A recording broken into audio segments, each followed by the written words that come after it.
Roll call, please. Here? Here. Here. Are there any conflict of interest statements? Approval of the minutes of the meeting of October 5th, 2023. Motion to defer those approvals until our next scheduled meeting. I second. All in favor, say aye. Aye. Number 5, bid openings, I see none. Number 6, matters from other department heads or their representatives. Mr. Button. Good morning, Board. Good morning. Morning. I received notification yesterday from Norfolk Southern that they intend on closing Indianapolis Boulevard at the railroad tracks south of Summer Street on October 26th for about 3 days to fix that crossing that was recently done. The tracks are not at the same level. My concern is, and I've reached out to their representatives, that that is an ongoing detour route for the city of East Chicago for their closure of Chicago Avenue in East Chicago, Chicago Avenue and Indianapolis Boulevard, and so I've made them aware of that. But just wanted to make it as a matter of record. It's state highway, so we don't have jurisdiction, but wanted to let you know that's their current plan, subject to change. Did you give the dates, Dean? I just heard 3 days. October 26th. October 26th. Yes, sir. Okay. And it's, they said their indication is they have it done in 2 days. Okay. Yep. Thank you. Thank you. Anything else from department heads or their representatives?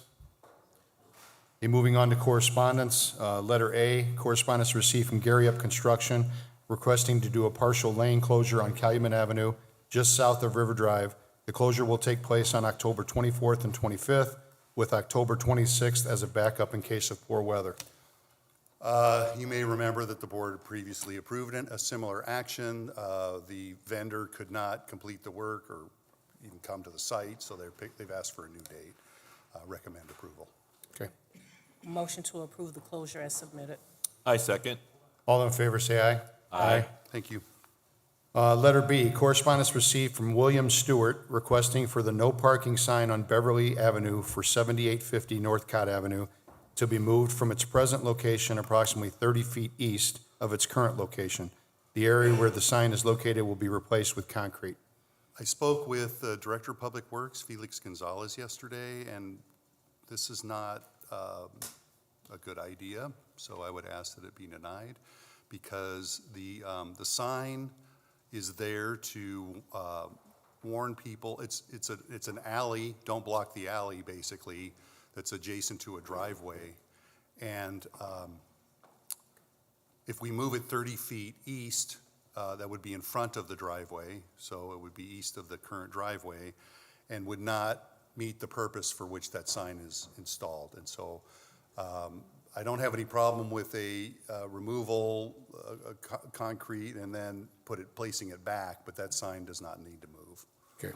Who's doing the concreting? I think the homeowner, yeah, they're paving the concreting in the parkway. But the sign itself should not move because the basis of the sign is to keep the alley from being blocked. And if you move it 30 feet, it wouldn't represent the proper closing. The homeowner says that the sign's been hit several times and that there's current damage to it. I don't see any in the picture. I don't see any I don't damage in the either, picture, but that's what he says. Refer to Public Works for review, but essentially the sign needs to remain. Gotcha. Okay. Okay. So how do we make sure that the sign is preserved? Is that, since the homeowner's doing Deny the request, yeah. like, how do we, in Refer- other words, how do refer we to Public store the Works. sign or make sure Public Works deals Yeah, with it? refer to Public Works. We're going to deny the request and then forward it to Public Works Okay. for their So that review. when they pull the permit, someone has to grab that sign? Yes. Okay. Motion to deny the no parking sign removal request as submitted and forward to Public Works for follow-up. I second. All in favor, say aye. Aye. Letter C, correspondence received from the Controller's Office requesting the approval of the renewal of amusement device license for Pepe's Mexican Restaurant and Rainbow Crane. Motion to approve the Controller's Office request. I second. All in favor, say aye. Aye. Letter D, correspondence received from New Zion Church requesting to block Tapper Street from Merrill to Morris on October 31st, 2023, from 5 p.m. until 8 p.m. for a community event. Yeah. Yeah. Motion to approve New Zion Temple's request. I second. All in favor, say aye. Aye. Number 8, matters from department heads. Matter from board members.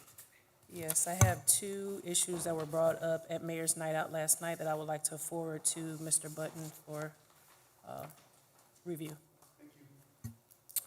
Thank you. Anything else from board members? No, sir.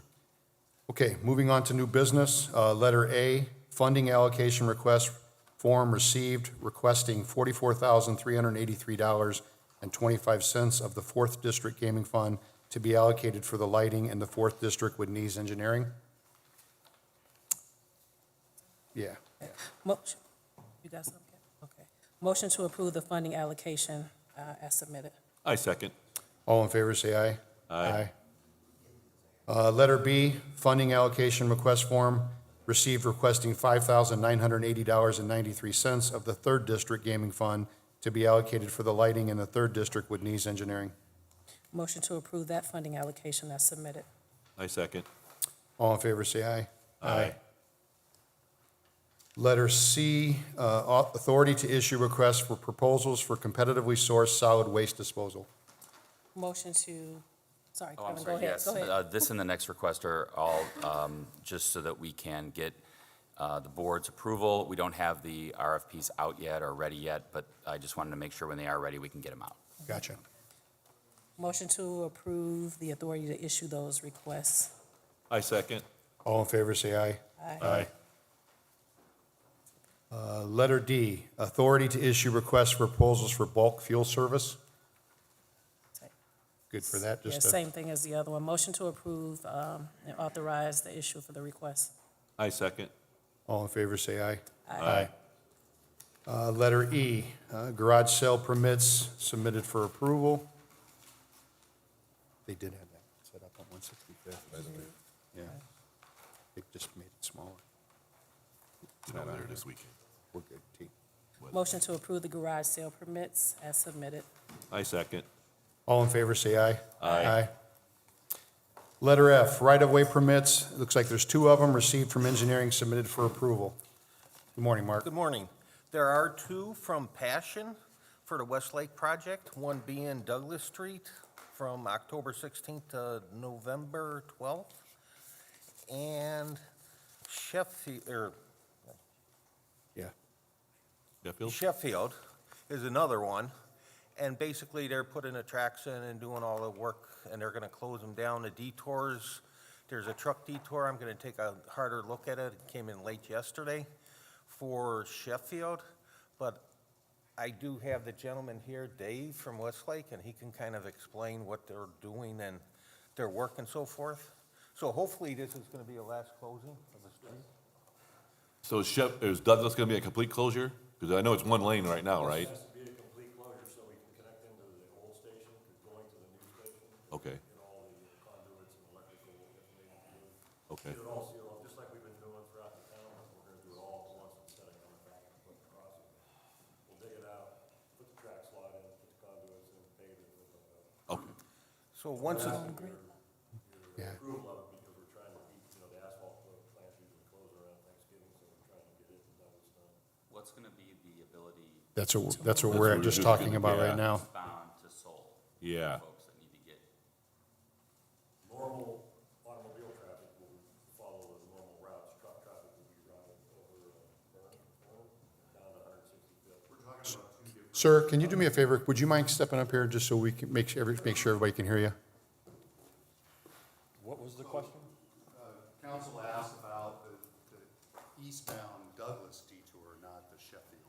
Oh, I see. because, because otherwise we're talking about Highland would be the nearest east-west street that would be able to, if I'm going south, if I'm going northbound on Homan and I don't know that Douglas is closed, I'm trying to think how I can get over to Seoul, because Sibley's currently closed, so I'd have to get down to State Line. It's on going to be Clinton, very tough. yeah, and then State Line to Sibley. Yes. Over the bridge, right on Michigan, to Seoul.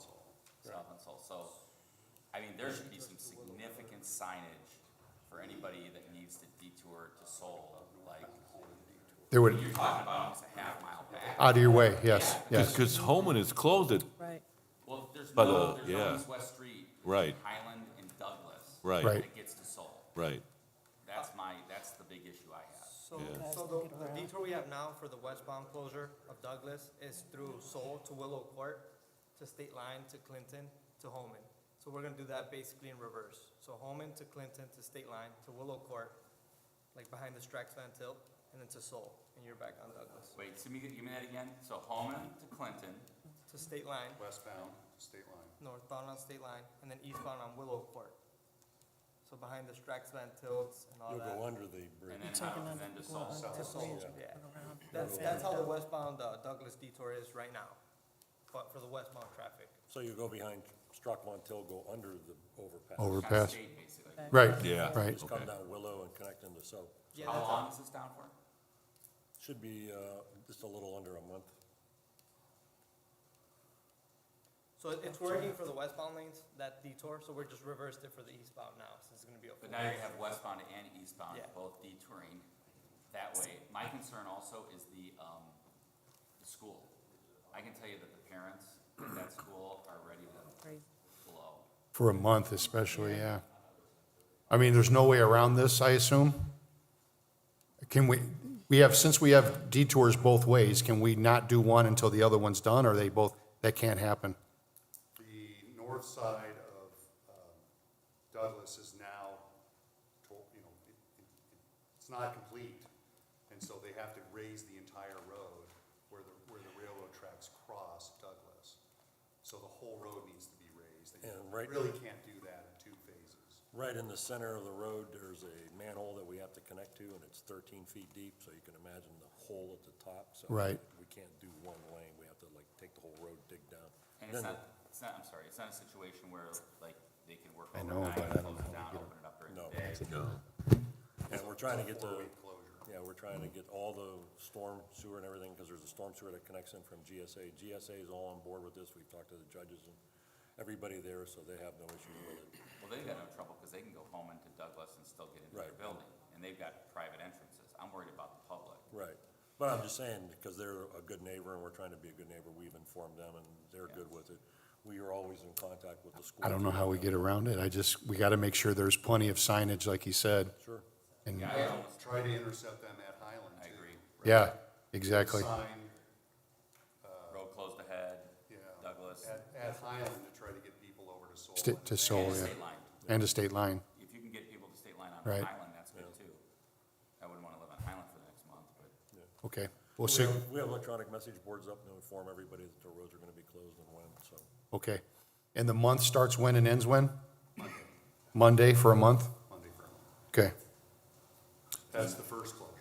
Sheffield will start on the 23rd and be for a month. okay.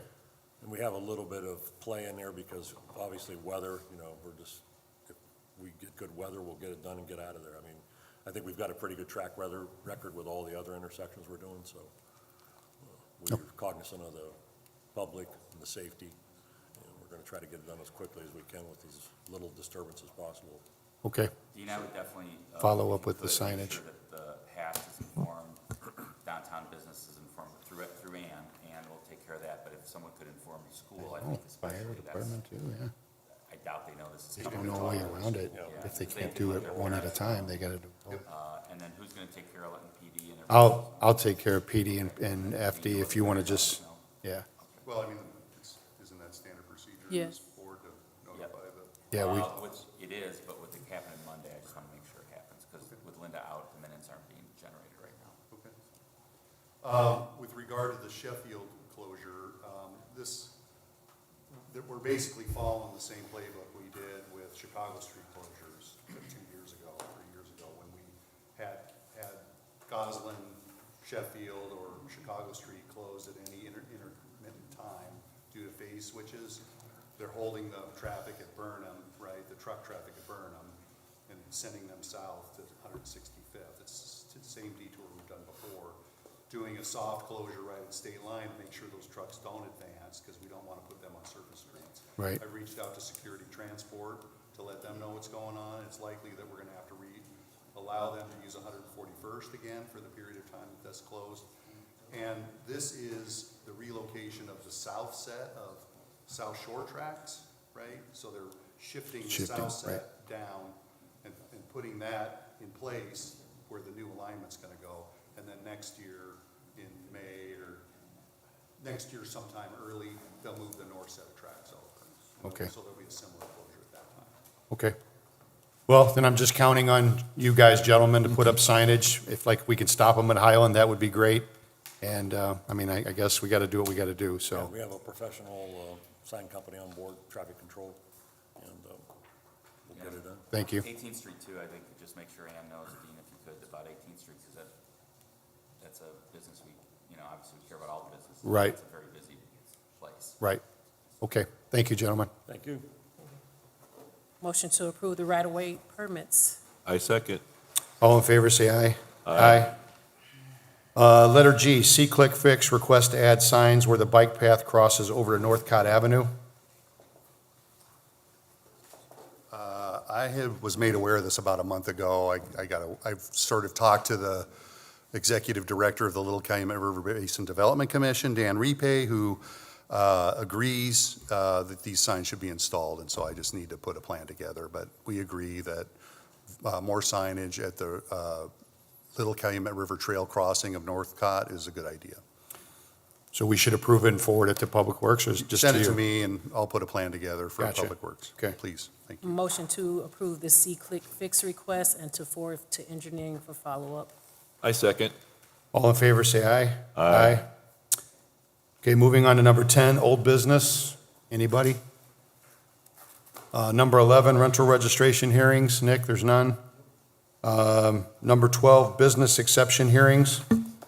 Letter A, we're going to start with Luke's 10770 Indianapolis Boulevard. Good morning. Good morning. Could you give us your name, please? It's Terrence Fife. Okay, I'm going to read something, Terrence, before we get started, okay? Good morning. The next matter before the board is a request for an exception to Section F of Ordinance 9605, brought by the petitioner, Lukes. The petitioner has requested that the fueling station located at 10770 Indianapolis Boulevard be excluded from the requirement within the city of Hammond that fueling stations be closed from midnight to 5 a.m. I would like to first determine whether or not proper notice has been given to the neighboring property owners by the petitioner. The requirement is that the petitioner give notice of today's hearing to all properties located within 300 feet of the petitioner's line. And Adrian, do you know if that was made? Yes. Okay. If anyone is present besides the petitioner to speak for or against the petitioner's request for an exception, can you make yourself known? You're the only one that's going to speak, Mr. Fife? Yes. Okay. As the petitioner, you have the ability to now present to the board your rationale as to why you believe your fueling station should be allowed the exception. As you know, there are several factors in the ordinance that the board will consider and weigh in making the determination, and I would ask you to be aware of those factors and to present your argument and evidence today with those factors in mind. Do you have any evidence, not testimony, that you would like to present right now to the board? I do not. Okay. See, do you have any witnesses that you would like to call? You already said no. Can you raise your right hand, Mr. Fife? Do you swear that the testimony you will give to the board will be the truth, the whole truth, and nothing but the truth, so help you God? I do. Okay. You can go ahead and present your argument. So thank you for allowing me to come here and speak with you today. I did go over the letter that was sent out, that we mailed out, and the qualifications that needs to be done at our station. That is currently a 24 location, usually staffed by 2 to 3 employees throughout the night. We made extensive upgrades last year with LED lighting in the canopy and LED wall packs throughout around the building. Just this year, we completed a new camera system overhaul through Alert Alarm with 360 coverage and 4K cameras. We are next to the toll road by the Skyway there, and as far as I know, all of our licenses are current. Okay, I just want to say additionally that when Hammond jumped on the Fuchsia's camera system, we were one of the first to put them in at 2 of our locations in Hammond. Our cooperation with the Hammond PD is exceptional. I used to be a police officer in East Chicago for 23 years, and I retired there. Had a great relationship with them then, and I do have a great relationship with them now. We do not tolerate loiters on our property. Our employees know to call when they see something that may kick off as far as trouble goes. So I would like you to consider our location at that 100770 Indianapolis to be an exemption. We also do house a Dunkin' Donuts at that location as well. Okay. Are you finished for now? Yes, sir. Okay, the city, then, do you have any questions for Mr. Fife? I do have a couple. Mr. Fife, do you know whether or not the Dunkin' Donuts is properly licensed? That I do not know. Are you aware of any citations for signage or for other zoning issues at your property? Not that I'm aware of.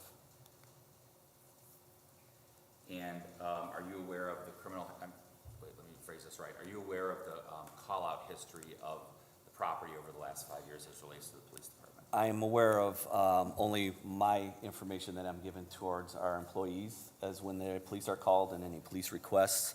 As it stands to be this year is only 9 from that location.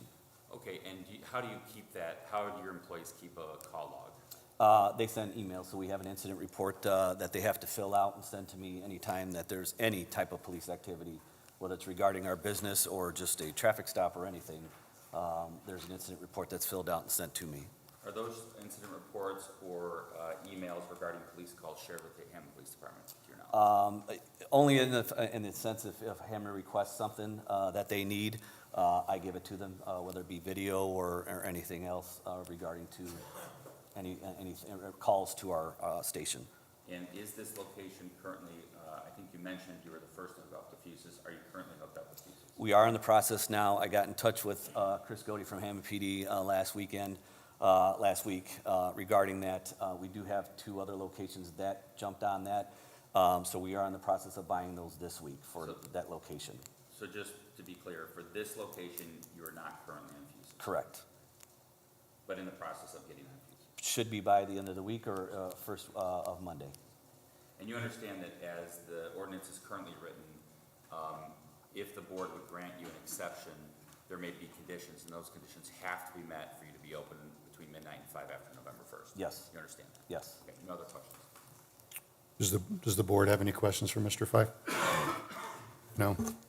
Do you have any additional information, Mr. Fife, that you'd like to present right now? I do not. Okay, then thank you very Thank much. you. If you have no further evidence, I will now let the city present their case regarding the exception. Mr. Smith, do you have any evidence or testimony you would like to present? We do, on behalf of the city. And of course, as usual, we try to go ahead and follow along with the factors that the ordinance sets forth. The first being incidents of criminal acts and police calls over the last 5 years with emphasis in the last 24 months. I'd like to present to the board, actually, I'd like to call Sergeant Godey before the board to be sworn and to present evidence in this regard, but I'd also like to give the board Exhibit 1. I'll give one to Mr. Fife.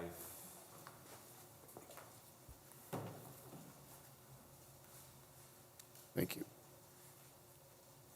Chris, go ahead. Mr. Godey, if you could raise your right hand, please. Do you swear that the testimony you will give to the board will be the truth, the whole truth, and nothing but the truth, so help you God? Yes, I do.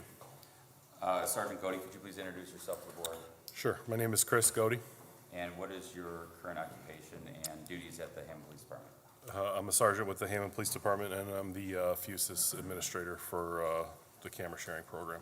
All right, are you familiar with the location that the petitioner is requesting exception at 10770 Indianapolis Boulevard? Yes. And the police department has given us a run, which is Exhibit 1, that lists the history, the criminal history, I'm sorry, the call-out history of this location. Is that correct? Yes. And have you had an opportunity to review that? Yes.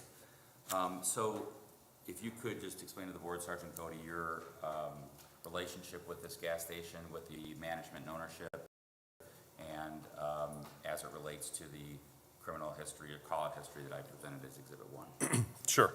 I'm not sure if the board is familiar or not, but Luke's has many locations within the city. We deal with Mr. Fife on a regular basis. He's always very cooperative, providing video, incident reports, whatever we need. 2 of their properties, 5105 State Line and 3550 Sheffield have Fusus installed. I know Mr. Fife has been in contact with Fusus to order the new devices for this particular location. I don't know about this specific location. I know there are a lot of calls there,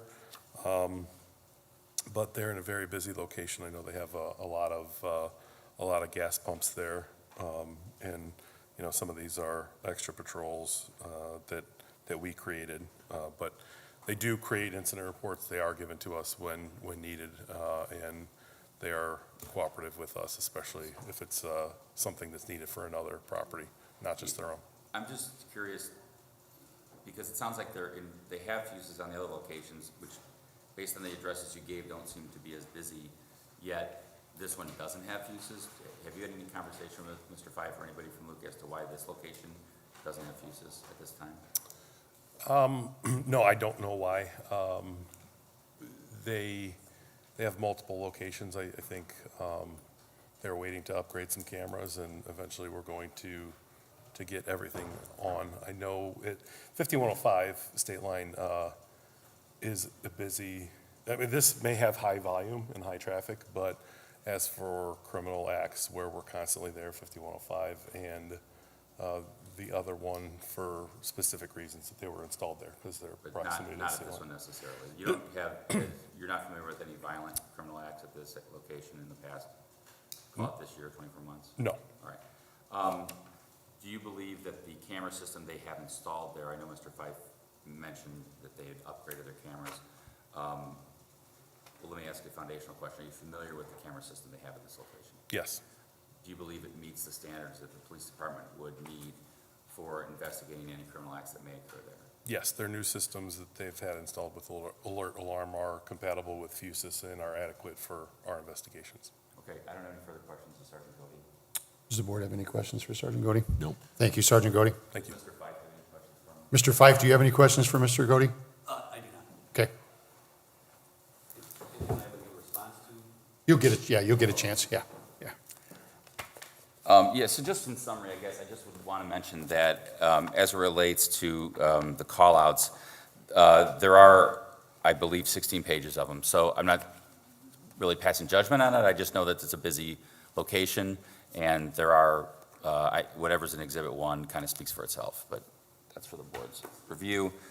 Factor 2 is whether the fueling station is part of the Fusus program. We've heard from Sergeant Godey that it isn't yet, but we hope that it will in the near future. The next factor is whether or not there's an adequate security presence overnight at the fueling station. We've heard about that from Officer Fife, so I don't have any further evidence in that. I'm sorry, Mr. Fife, so I don't have any other evidence regarding that. Whether the fueling station is in a residential area versus a commercial or industrial, I think based on the fact that they only had to give, I think, 2 or 3 notices, and I want to say it was like the toll road Right. and the railroad, there were no residences in this area, so it's in a commercial/industrial toll road area. I think it goes without stating that it is easily accessible by interstate travelers. It's right off the toll road exit and it goes right by the Skyway. And I would imagine most of the folks that go there probably aren't even from Hammond. I bet they're mostly interstate travelers. So the next item, I'd like to call Tom Novak up. Mr. Novak, of course, always presents to the board a summary. And I'm going to give Mr. Fife a copy as well as the board a copy of this. This is Exhibit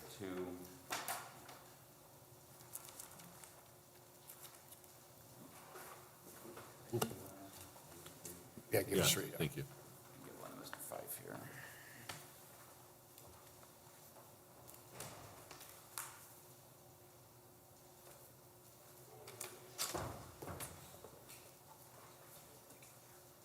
Okay, Mr. Novak, could you please, could you swear Mr. Novak in, please?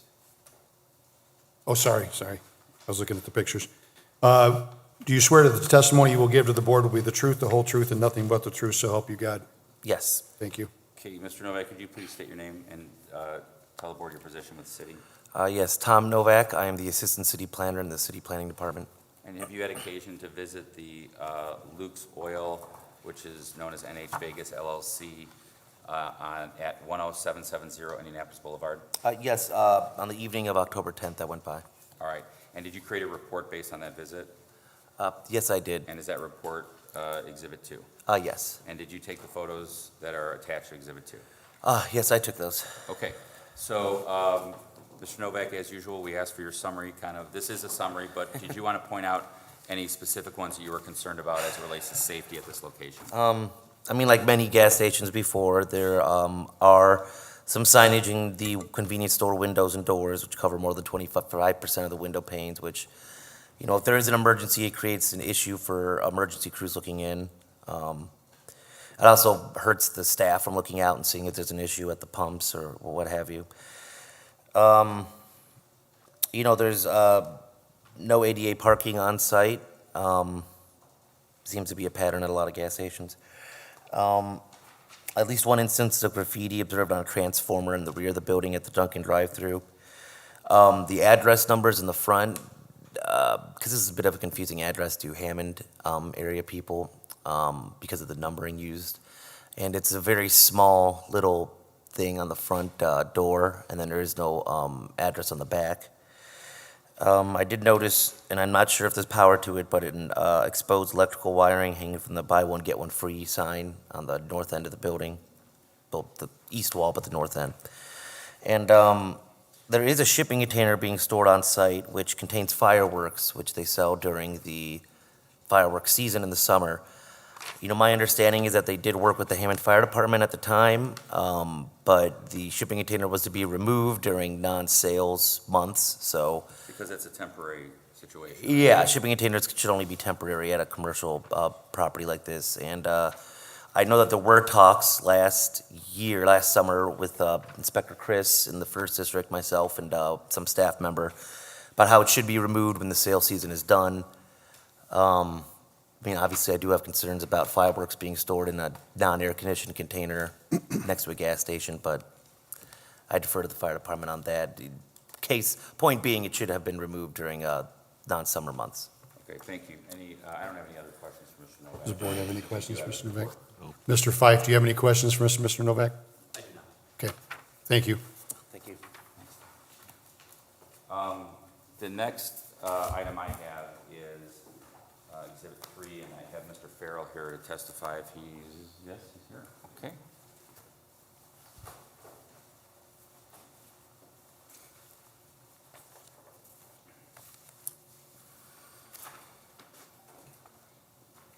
If you could swear Mr. Farrell in. You swear that the testimony you will give this board will be the truth, the whole truth, and nothing but the truth, so help you God? I do. Mr. Farrell, could you please state your name and your position with the city? Nicholas Farrell, City Hammond Code Enforcement Commissioner. And Mr. Farrell, in your duties as Code Enforcement Commissioner, did you have an opportunity to review the licensing status and any ordinance violations at 10770 Indianapolis Boulevard, the Luke, number 236? I did. And did you prepare this report, which I've marked as Exhibit 3? Yes, sir. Okay, and is this accurate? Yes, sir. As of October 11th, date of it? Yep. Okay, and what did you find out? Let's go first with licensing. So as far as the Luke gas station is concerned, their business license, there was a renewal submitted after verifying its current area in the process. They failed to provide a tobacco sales certificate, which is what has held the license up from being fully processed and issued. So it was sent on time, but it was lacking in one of the documents. Correct. And it's still sitting in pending? Correct. Okay. A notice was sent back in June notifying Luke that the document was missing and that the licenses, because they were sent in an entire packet with one form of payment, so all of them, you know, unfortunately have to wait until they all have the appropriate documentation to be processed. Okay, so in the future, maybe it's better for Luke to send them separately, so each station would be. That could potentially work in their benefit to pay for each license separately, because if they have all the documentation for one location, then a missing certification for one wouldn't hold that one up. And then what about as far as the Dunkin' Donuts, and were you able to look at, I don't know if they have other businesses there, but. Yeah, so I did notice that the Dunkin' Donuts location has not had a valid license to operate since 2012. Their initial license was issued in 2010. They renewed in 11 and then 12, and that was the last time they had a license to operate at that location. And what is the fee and the late fee for those? The late fee is a $200 late fee with a licensing fee of $100 up until, I believe that was 2020 when we made the change. And then so it would be a license fee of $105 with a late fee of $200 for 2021 and 22 through today's date. Is there any other business at that location that you know of? As far as I'm aware, it appears that there's a Citgo that's advertised and then a Luke gas station. So if there's two separate entities that are operating there, then they would each need a separate license to operate. If Luke is operating solely, as they're the ones that have held the license throughout the history of the gas station's existence, then any abandoned or in-use signage for businesses which aren't being operated need to be removed. So if Citgo is in fact not, an entity operating there, those signages, those banners that are all around the rooftop of the pumps, that should all be changed to reflect the actual business that's selling the gas. As well as the fireworks operation, there's signage up advertising the sale of fireworks. There's a shipping container on site, which, after speaking with Tom Novak, was determined that that's where they're storing the fireworks. There's never been a license issued for the sale or distribution of fireworks at that site. Okay, the only other thing I had was I noticed, and these are constant issues with the city, are these donation boxes. Yes. You know, To their defense. let me ask you a question real quick. Mhm. Do you believe the donation box is currently on the location with a valid license? The donation bin, I believe that the ordinance requires the property owner to maintain the area around it and ensure that the donation bin itself meets the ordinance requirements to be labeled, have contact information, and kept clean around the area. Luke, Mr. Fife, and the First District Inspector, Chris Pajek, they have worked together and have removed actually, multiple donation bins from that site. The company continues to drop them with or without their approval, so. Yeah, and then, just so the board knows, I mean, it may seem like an innocuous question about a donation box, but the issue is that when those when they overflow, it tends to attract people that may need the items out of there, and that, of course, creates loitering and other safety issues. So I'm not just bringing it up as a minor Right. minor thing. It is somewhat minor, but it does actually impact safety, so that's why I brought it up. Okay, I have no further questions for Mr. Farrell. Mr. Fife, do you have any questions for Mr. Farrell? Okay, thank you. Thank you. All right, so that's all the documentary evidence I have and all the testimony I have. I just want to make sure that I've hit all the factors in summary here. Factor 6, we talked about ordinance violations, and you have a summary of that, as well as zoning. Adequate lighting, I think Mr. Fife identified that, and Sergeant Godey confirmed that. And licensing in number 8, we've covered. So that's all the evidence, and that is the city's presentation on this matter. Thank you. Does the board have any questions for the city? No. Okay, thank you. If the city has no further evidence, the petitioner now has the opportunity to present any testimony or evidence in reply, not argument. Do you have anything else you'd like to present in reply? Just real quick, if I could. Okay, just keep in mind, you'll have a chance for a closing argument if you have any evidence or testimony right now. Okay, you don't, okay. Then, if not, then I will give both parties a chance to make a closing argument to the board as to why the board should or should not grant the exception. And we like to keep this, if we could, at 5 minutes or less. Go ahead, Mr. Fife. So I just wanted to say real quick in reference to the Fuchsia's cameras. Okay. When it first came about by the city, 2 locations were given to us as recommendations. So that was State Line and then Sheffield, and that's why we went with those 2 locations right off the bat. Until we reached this point where the ordinance came about, and then we were going to see which gas stations we were going to petition, and that's why we're moving forward, and then we'll get that box as soon as it comes in and put it in place. Thank you. Okay? Okay, do you have any other things, all I have. anything else you'd like to say? That's all I have. In closing? Okay, thank you very much. And yeah, and so then, yes, with all the evidence that Attorney Smith has provided, I will go back and give it to our maintenance division and our company president so that we can address that right away.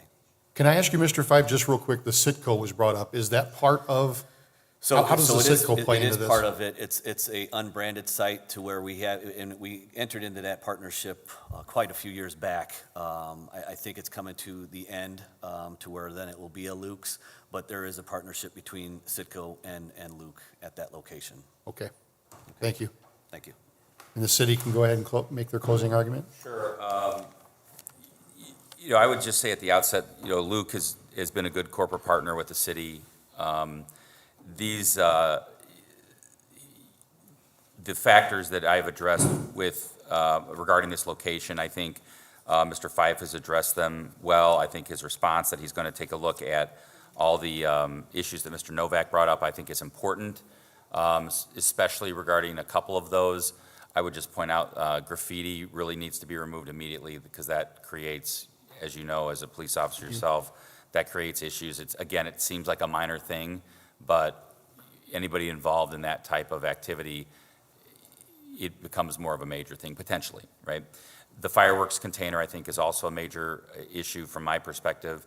It creates a potential hazard, and as well, just it's kind of a blatant violation of the temporary type structure, and it's sitting there. So, as well as the windows, I think is also something that may seem innocuous, but the reality is that when police officers can't look in or employees can't look out, that creates a problem. So we hope that gets addressed as part of a condition. If the board believes that they will grant an exception for this, we would request that business licenses definitely get up to speed, both for Luke. It sounds like Luke's is just a matter of Right. a small issue that'll get resolved because it sounds like they filed on time. But definitely for any of their tenants, they need to let Duncan know that, they're not going to be open from midnight to 5, and I assume that's a great time for coffee. So they need to make sure their license is up to speed too. I would request that to be a condition if the board does grant the exception. Otherwise, the city has presented its evidence and would stand on it. Thank you. Thank you. Okay, thank you for your presentations today. The board will now take this matter under advisement. The board will notify the petitioner in writing of its ruling by regular, certified, and electronic mail within 10 days of this hearing. If an exception is granted, it shall be valid for 1 year from the date of determination and is subject to revocation if any circumstances change. Additionally, you must reapply for the exception annually if it's granted. You understand that, Mr. Fife? I do. Okay, then thank you very much. Okay, moving on to letter B, nice and easy, 4508 Calumet Avenue. Is anybody here?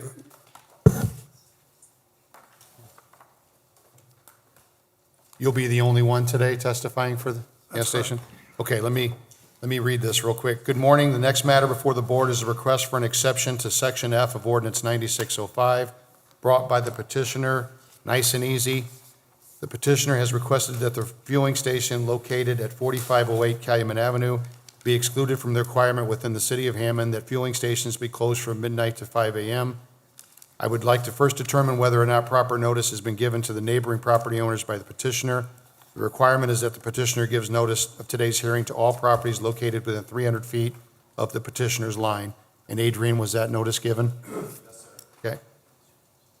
If there's anyone else present besides the petitioner to speak for or against the petitioner's request for an exception, make yourself known now. Okay, thank you. As a petitioner, you have the ability to now present to the board your rationale as to why you believe your fueling station should be allowed the exception. As you know, there are several factors in the ordinance that the board will consider and weigh in making their determination, and I would ask you to be aware of those factors and to present your argument and evidence today with those factors in mind. Do you have any evidence that you would like to present to the board and the city at this time? Has he been sworn? No. Okay. Oh, not yet. Yeah, Sorry. not yet, yeah. Sorry. That's okay. I emailed most of the information that you need. Okay. You should have copies of it. I'll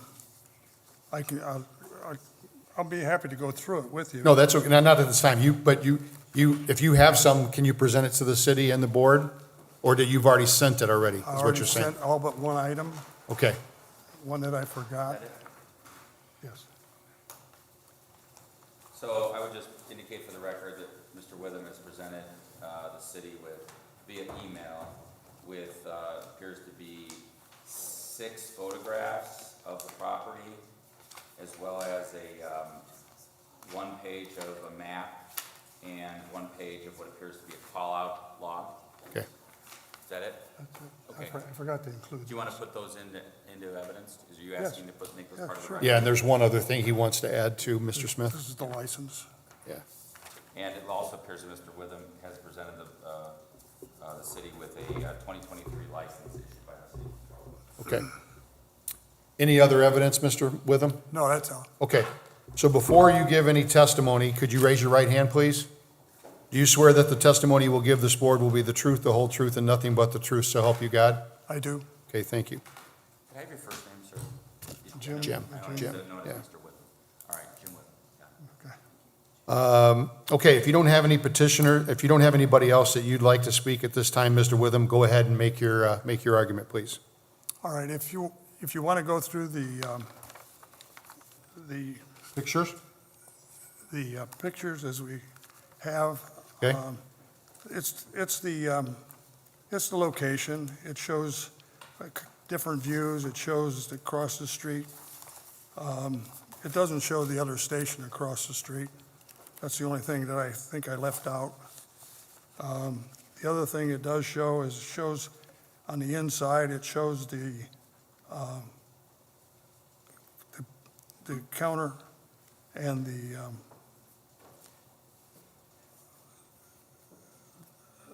where the cashiers are at. It's behind bulletproof glass. The next one is a picture of the security system screen that the cashiers can see. They can see the outside, inside. That's one item. The next item is another, to their left is the screen that shows what the cashier can see as far as to the left as well as in the front. So he's got a very good view of the whole operation as far as the outside is concerned and some of the inside. If you want to go on to the next, we've got the map. The map is about 1.5 miles south of the toll road exit on Calumet Avenue. I know it's a little ways away, but it's one of the first 2 stations that anybody could go to. There's no other place other than that. That if they get off the expressway going south, that's where you'll be able to find that. The other thing is we go across in Goslin Street, the other 2 stations coming across the state line, the one for Circle K. The other one is the one at Hammond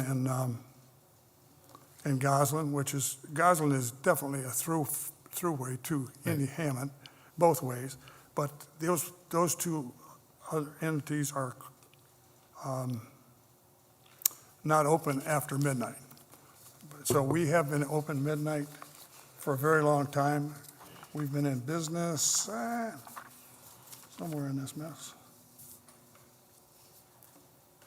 They purchased the property in '95. They continue to remodel and improve the location. We're going through an update of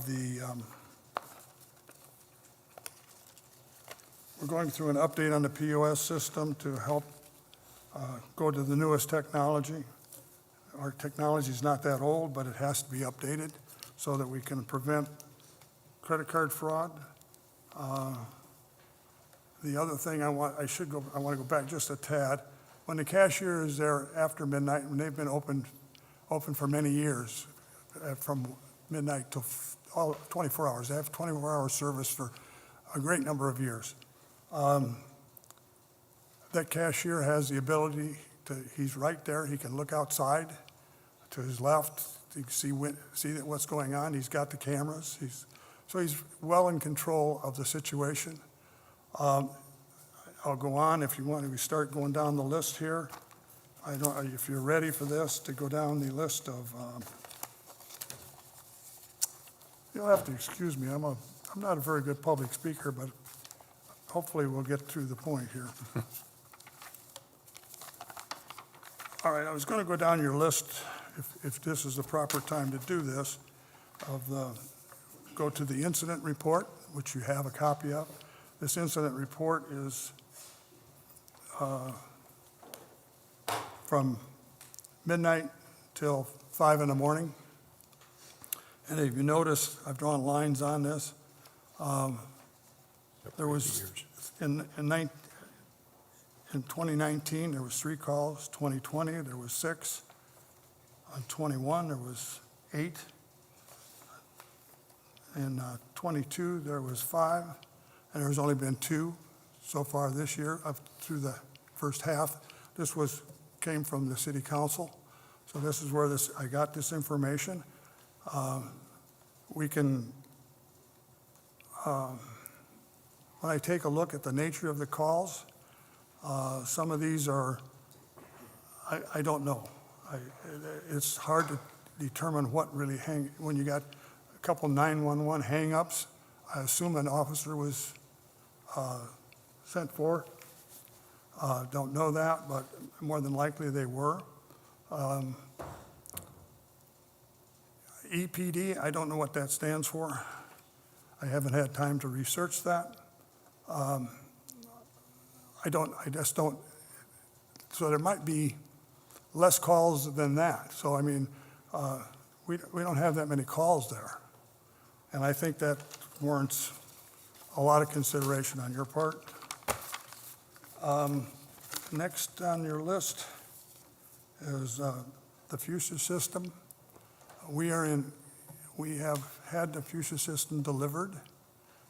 We intend on having it installed Friday. We talked to the camera technician, and that's when we plan on having it done. That's as early as he could do it. I've been looking at the fusion system during the council meetings after I found out about it. I did have some reservations. I still have some reservations. The reservations are, one, the security. Since we do process so many credit cards, credit card fraud is a danger. I'm concerned about that. The sergeant and I went through this at the last council meeting. He kind of said that he thought everything would be fine. But the credit card information is paramount. I mean, we've gone through credit card fraud at this location, at my locations in Hammond. We've gone through those considerably. It was a lot of expense out of our companies. So Casey's, the new Casey's had skimming at those locations, which is not good. But crime has no time. It just doesn't. There's all kinds of stuff going on here. So the next thing that you're looking for from me is, I think I referenced the security that we have. The young man that's presently there has been there 4.5 years. He, a very dedicated employee. He's, like I said, we've got the screen in front, we've got the screen on the side, right where he's at when he's at that time of the day. I'll address this fueling residence area. There is a house, I think it's in one of these photos. There is a house behind us, but that house is owned by us. I should say, I'm using us as for nice and easy. I am a little bit involved, but as a supplier. That's the only resident. Most of, like I say, most of that you can see is all commercial area in there.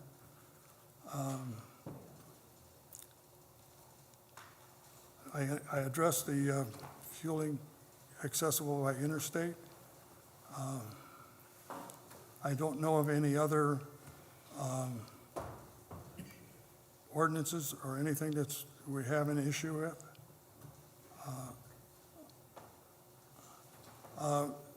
As far as the lighting is concerned, our canopy has 20 fixtures, all LED. So we've addressed that. And you have a copy of the license there. So I think that's all I have to say. Does the city have any questions for Mr. Witham?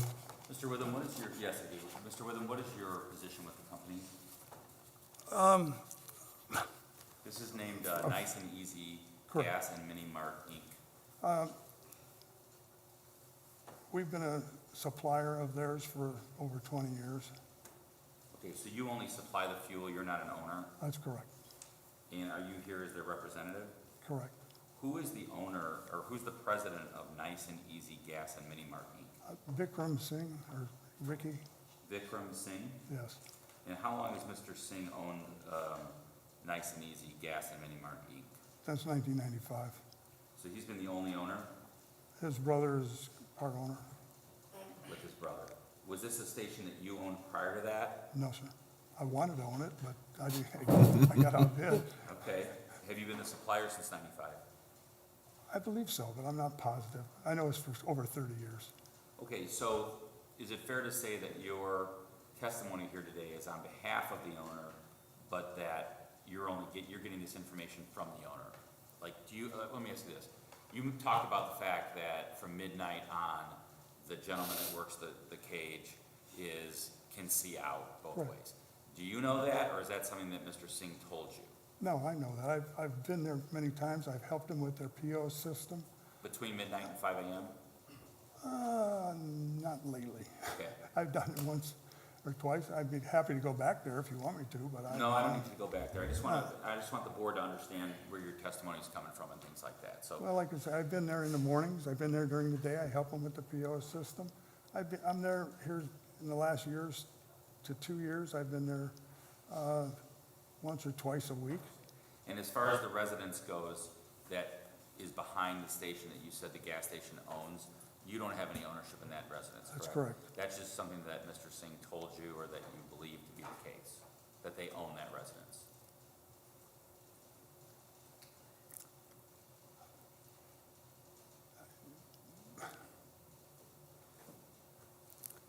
Well, I was told that, yes. Yeah. All right, let's leave it at that. That's fair, yep. So, that's all the questions I have, Mr. Witham. Does the board have any questions for Ms. Witham? I have two questions. Is the security guard armed or unarmed? You said there's a He's gentleman not there. a security guard, he's a cashier. Just Oh, the just the cashier? cashier? Correct. Okay. And you're concerned with the FUSIS system, in regards to credit card fraud, are you concerned that someone would access the FUSIS system and get those credit card numbers? Correct. Is that your concern? Okay. Any other questions for Mr. Witham? Thank you. Thank you, Mr. Witham. Oh, I had a question based on Ms. Greenwald's Okay. questions.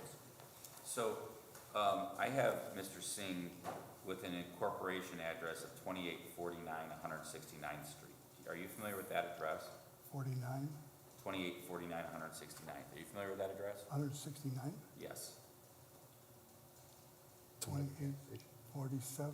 2849 169th. That's a different Mr. Singh. Well, this is the I'm nice, almost sure. gas You know, I station, was- this is the Nice and Easy Gas and Mini Mart Inc. from the Secretary of State. It lists the address at 4508 Calumet, and it lists an incorporated of Jajit, J-A-G, Yes, J-I-T, Correct. Jajit Singh right. of 2849 169th Street as the incorporator. Are you familiar with him at that address? No. Hi, who's this?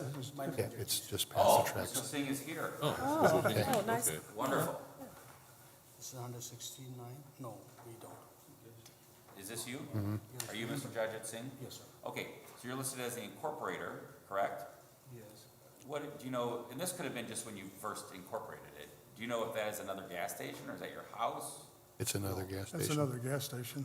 It's another I'm gas almost station. sure. Do you own that gas station? No, sir. Not, did you ever? Never. Do you know why it has that address on it? Just past the, yeah, that's Okay. right across from, yeah. All right, so Mr. Singh's present, so I don't know if if I need to call him, I'll call him. Right, Yeah. okay. If I got it. Sorry, I'm sorry. If you intend to speak, I have to swear you in, sir. Could you raise your right hand? Yes, sir. Do you swear that the testimony you will give the board will be the truth, the whole truth, and nothing but the truth, so help you God? Yes, sir. Thank you. Thank Go you. ahead. I need one copy for this one. If For you which mind. one? Or which one you show me? That's the only copy I have. Nick, Yeah, please. we can get you a copy after. Oh, yes. You can Thank give it to your lawyer, maybe switch that. Yeah, switch it. Yeah, yeah. Okay. Thank you so much. Okay, you're welcome. Okay, if there's no further evidence, I will now let the city present their case regarding the exception. Mr. Smith, do you have any evidence or testimony you would like to present? I do, and thank you to the board again. Just again, of course, moving through, we have Exhibit 1, which is the call-out sheet. I'd like to call Sergeant Godey, who's already been sworn, to the board, to present to the board. Witham.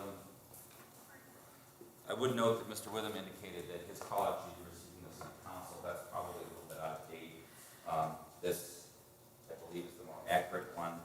I would note that in 2023, there have been, just looking here, I would call it maybe 30 calls. In 2022, there were probably a good 30 as well, maybe a little more, maybe 45. 2021, there were probably about 25, and then 2020, there were about 35. So those are the calls, and I would ask the board to make Exhibit 1 part of the record. Sergeant Godey, you've already introduced yourself to the board this morning. Are you familiar with the property at 4508 Calumet? Yes, Okay, could you give the board your summary, and have you visited it lately? yes. I was All right. there yesterday or the day before. And are you familiar with Mr. Singh as the owner? Yes. All right, could you go ahead and give the board your summary of your visit and any observations you had regarding safety, security, and lighting? Sure. I went there yesterday, met with Mr. Witham and Mr. Singh both, gave them a core. They are going to, as he said, have it installed by their camera vendor. We have talked with Mr. Witham, and Fusus has talked to him at great length about the credit card issue. Do you share the same concerns he does regarding credit card fraud or the possibility of credit card fraud based on Fusus being installed? I don't, only because, as you may know, that the private industry has requirements for how their data is encrypted and protected. So any credit card vendor that you'll have today will encrypt the credit card data in transit, and the Fusus data is also encrypted in transit. So in the rare event that someone was able to access the Fusus box to contact the credit card machine, anything that it would see should be encrypted by the credit card provider. So I don't believe that's an issue. What he was talking about, credit card skimming, is a different thing. It's a physical device placed on either the pump or the machine inside the store, which has nothing to do with the Fusus box. System. Okay, so I didn't mean to get you off track there, but if you could then also talk about the cameras that they do have installed and whether those are appropriate, the lighting there, and any other safety concern from a technology standpoint to see if they're property. Yes, their cameras are adequate. If and when they get connected to Fusus, the lighting is adequate. It is very bright there at night. And we discussed a little bit about the window, as I believe his pictures demonstrate. His cashier is behind bulletproof glass and can see in and out through the camera. He was requesting that he keep some of the window covering on the portion where the clerk is. And I believe the police department agrees with that. So as a customer or a potential, criminal could look and see the movements of the clerk, like maybe where a drop safe was, or maybe where things that he couldn't see, that the person would be behind that person's back. And that's not covering the whole window, correct? Correct. Okay. How about lighting? Mr. Witham indicated they have 20 lights. It's all LED. Is the lighting appropriate do you believe, for showing the cameras and showing out everything around there when a patrol officer goes by? Yes, that's correct. It is adequate. It is LED. It's very bright there. Okay, and are you familiar with any incidences of violent activity at the premises over the last 20 to 24 months? No, there have been no major incidents, and these calls are the routine calls that are at most of them. I don't have any other questions for Sergeant Cody. Mr. Witham, do you have any questions for Sergeant Godey at this time? Okay, thank you, Sergeant Godey. Thank you. Thanks. Thanks, Chris. Unless the board needs Sergeant Cody, I'd ask him if he could be released. The board, we don't have anything, so Sergeant Godey, you're free to leave whenever you'd like. Thank you. I'd like to next call Tom Novak, who's been already sworn. I'd like to present the board with a summary. Mr. Novak, report on the property. Okay.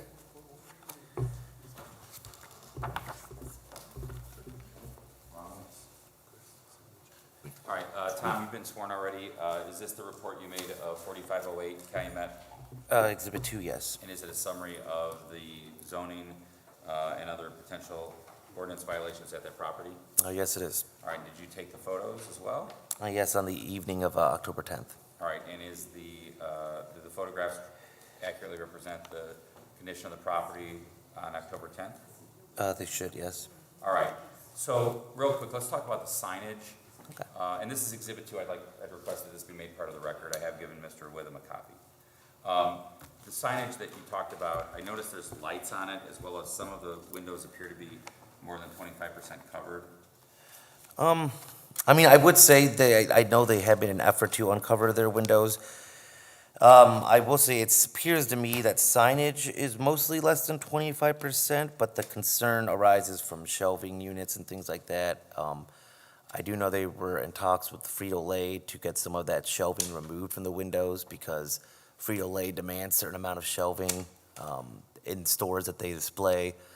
But I know there's also cigarette stuff kind of blocking, shelving of cigarettes kind of blocking views. So Right. the signage is less the issue and more the shelving, I would say. Okay, and you've also talked about this on numerous occasions, but there is no parking striping or ADA striping on this lot, correct? So there's no ADA striping, there's no parking lot, and there's no parking lot striping in general, which at a busy corner gas station like this, it could result in some safety issues with traffic flow and fender benders and things like that, yes. All right, and you also mentioned that the permit was installed without a sign. Is that accurate? Or sign, yeah, so there's a small LED display on the north side of the You building. want to point that out in one of your photos? You can see that, yeah, I guess, which photo would that be? Is that one? I think it's. No, right here, Okay, so it's on the building. on this photo and this sign right above the white car. Gotcha. That was installed without a permit. It does seem to flash more often than is allowed. Technically, these signs are supposed to flash only every 10 seconds. But yeah, that seems like something that was quickly installed, yes. And also just kind of from an unsightly standpoint, I noticed that they put a lot of advertising like on their bollards. Yes. And things like that. You pointed that out. Is that just more of a violation because those aren't permitted signs? They're temporary signs and those- they shouldn't be on the Those aren't bollard? permitted. Now, you could argue that bollards and guardrails function as a form of fence structure, so, technically, we prohibit signs from fences, and so we wouldn't want to see them on a guardrail, potentially a bollard, but no, they do not have a temporary sign permit for them. And are those in your photos as well? Yes, you can see them. They're mostly along the north or south side in the alley line. I don't have any other questions for Mr. Novak. And the other big thing, I guess, would say for safety concerns is address numbers, front and rear.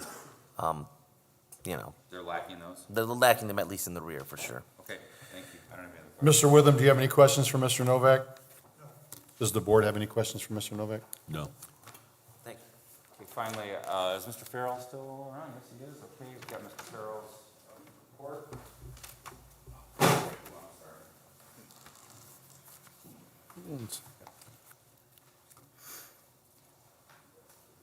Two. Yep. Thank you.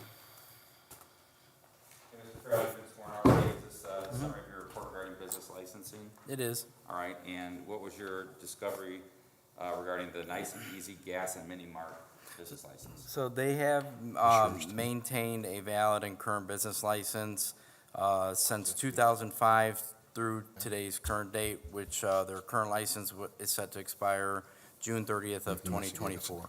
All right, and that's consistent with what Mr. Witham showed the board, correct? Yep. All right, anything else to report regarding the station? No, the only other concerns that we would have from a code enforcement standpoint would just be the regular maintenance of the alley line and surrounding area of the property. There tends to be some accumulation of litter and debris, which is, the only issue that was noted in our system from the district inspector.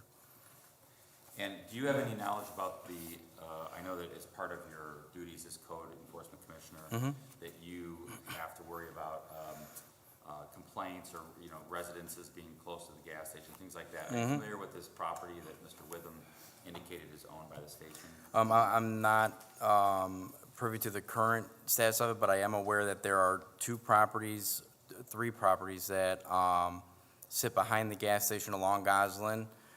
Those three residences, I know we've had multiple complaints between the three addresses there, including the one that's directly behind the gas station. In regards to overgrowth that's protruding into the alley line, as well as the overall condition of the property. I'm unaware of if there's a current citation against this particular address, but I know those three residential properties have been an issue. Thank you. I have no questions. No other questions for Mr. Farrell. Mr. Witham, do you have any questions for Mr. Farrell? I have one. The grass area in one of your first pictures, that looks like it's just south of the gas station. There's a lot of debris in the grass. Right. Do we know who owns that? Is that also part of the Nice and Easy? I don't believe that the gas station owns that lot there. I know it's been frequently used as like truck parking and other things. We do tend to request that any commercial gas station or area in general, like try to assist in keeping not just their physical property boundaries clear, but anything that may blow from their property over, because there's clearly two vacant lots there. Their business operation has the, trash receptacles between every gas pump. So most likely the trash would have, came from the property address. So we just ask that they try to help keep the surrounding area of their business clear as well. Okay. Thank you, Mr. Farrell. I would recall Mr. Novak, if I could, because I believe he took the photo you're referring to. Tom, do you want to answer Mr. Long's question? Yeah, so in discussions with Mr. Witham in past years, my understanding is that the vacant lot to the immediate south, that is owned by the owner of the home. So across the alley are those two homes. They were both owned by the same family, privately owned, residences. One was sold to the gas station, as Mr. Witham indicated. The lot to the south is owned by those person who owned those residences across the alley. So they don't have control of that vacant lot, but I do know that in the past they did mow it just because they wanted their station to look better. You say that, you mean the gas station? The gas station did, yes. They own the vacant lot that's more paved south of that grassy area. So they do not own that grassy area, but they have expressed concerns, the concerns you're expressing as well. Okay. Thank you, Mr. Novak. The only other witness I'd like to call is Mr. Singh, since he's here. Okay, Mr. Singh, could you please approach?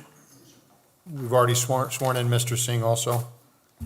Mr. Singh, are you the owner of the gas station? Yes, sir. All right, and you've owned it since '95, as Mr. Witham indicated? Just me and my brother own it. You and your brother, okay. And where are you, where do you live? I don't need your exact address. What city or town do you live in? I used to live, Dyer. In Dyer, okay. So let me ask you, you've heard some of the things that the city has indicated are concerns regarding the upkeep of the property. If you are given an exception to allow you to remain open between midnight and 5, would you be willing to correct those? Yes, sir. Okay.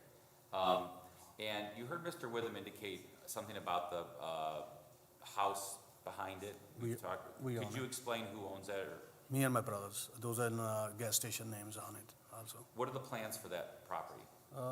We just bought it because of this around us. There's a lot of people trashing the garbage, stuff like that. And We are you got- planning on knocking down the home? Or what are your plans for the home? Because I know it's right near the gas station, and so that's always a concern, is having residences near commercial areas. I was just curious if you were thinking about rehabbing it and renting it out, selling it, No, or we- knocking it down? We put some extra stuff, like if we buy. Oh, some- storage? Like, used for like storage, yeah. Okay, all right. And is that what you plan on doing with the property in the near future, is just using it for storage, or you allowing people to live there? Sometime we late, we go stay there.